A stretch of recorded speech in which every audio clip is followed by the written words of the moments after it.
नमस्कार. मी इथे सुके बोंबील घेतलेले आहेत बारीक तुकडे करून. त्यात गरम पाणी घालून 10-15 मिनिटांसाठी बाजूला ठेवलेलं. आता त्यातलं काटा आणि घाण काढून टाकते आणि साफ करून घेते. अशा प्रकारे बोंबील साफ करून स्वच्छ धुवून घेतलेले आहेत. तव्यावरती लालसर होईपर्यंत परतून घेते. बोंबील लालसर झालेले आहेत. आता काढून घेते. इथे तव्यावर तेल घेतलेले आहे. त्यात 2-3 सुक्या मिरच्या परतून घेते. मिरच्या कुरकुरीत झाल्यावर काढून घेते. 3 लसणीच्या पाकळ्या लालसर होईपर्यंत भाजून घेते आणि एक मोठा बारीक चिरलेला कांदा तेलावर परतून घेते. कांदा नरम झाल्यावर काढून घेते. ते मिरच्या भाजून थंड झालेल्या आहेत. त्यात मीठ घालते आणि हाताने कुस्करून घेते. त्यात लसूण पण मिक्स करून घेते. सगळं मिक्स झालेलं आहे. आता कांदा घालते आणि पुन्हा एकदा मिक्स करून घेते. इथे बोंबील लालसर भाजून ठेवलेले ते घेते. कोथिंबीर, लिंबाचा रस घालते आणि हाताने सगळं मिक्स करून घेते. बोंबीलचं भरीत तयार आहे. इथे खापी मासे घेतलेले आहेत. ते साफ करून घेते.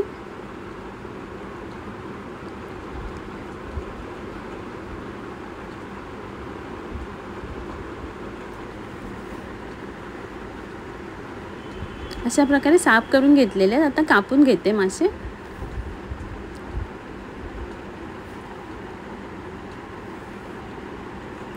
मासे साफ करून झालेले आहेत. आता त्या माशाचे 3 तुकडे करून घेते आणि शेपटीकडचा भाग तळ्यासाठी वरून चिरा पाडून घेते.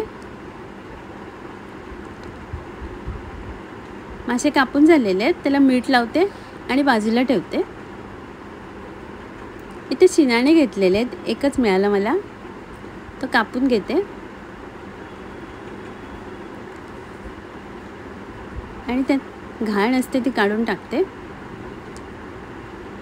आणि सर्व बाजूने सोडवून घेते.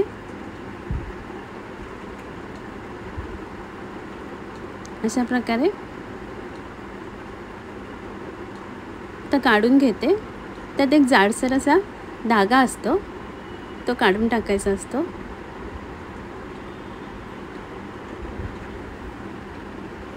इथे कढीसाठी वाटप काढून घेते. त्याला लागणारं साहित्य स्क्रीनवरती लिहिलेलं आहे. आता ग्राइंडरमध्ये बारीक वाटून घेते. थोडं थोडं पाणी घालून वाटप एकदम बारीक वाटून घेते.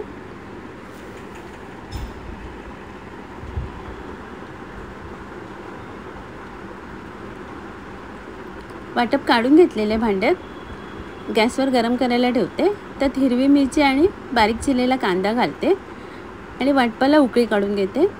2 कोकमं घालते बारीक तोडून आणि मासे साफ करून ठेवलेले घालते. चवीप्रमाणे मीठ घालून मासे शिजेपर्यंत उकळी काढून घेते. मासे शिजलेले आहेत.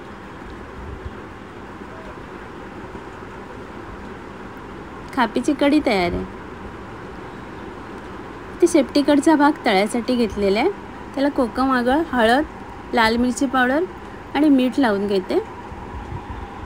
व्यवस्थित चोळून मसाला लावून घेते. ते शिणाणे घेतलेले त्याला पण मसाला लावून घेते.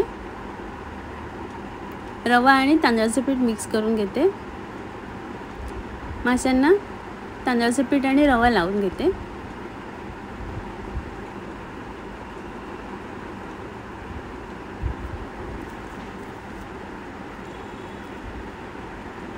तव्यावर तेल गरम करायला ठेवलेले. त्यात मासे फ्राय करायला ठेवते.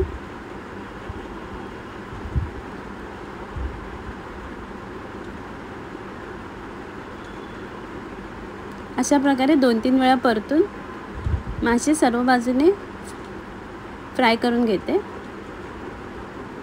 शिणाणे शिजलेले आहेत आणि मासे पण शिजलेले आहेत. आता काढून घेते. इथे बारीक मेथी घेतलेली आहे.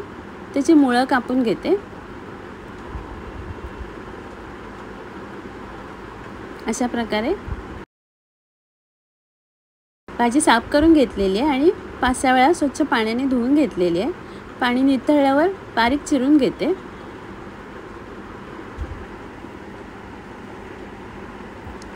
मेथी चिरून झालेली आहे। ते कढईत तेल घेतले, त्यात बारीक चिरलेला कांदा आणि हिरवी मिरची परतून घेते। कांदा लालसर झाल्यावर त्यात बारीक चिरून ठेवलेली मेथी घालते आणि तेलावर परतून घेते। झाकण नाही लावायचे। भाजी थोडीशी आळलेली आहे, त्यात मीठ घालते आणि मिक्स करून घेते।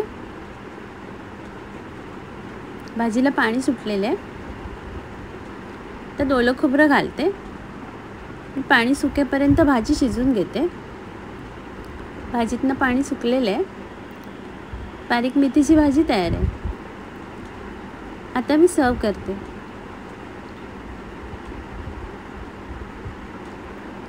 आजचा व्हिडिओ पाहिल्याबद्दल खूप खूप धन्यवाद।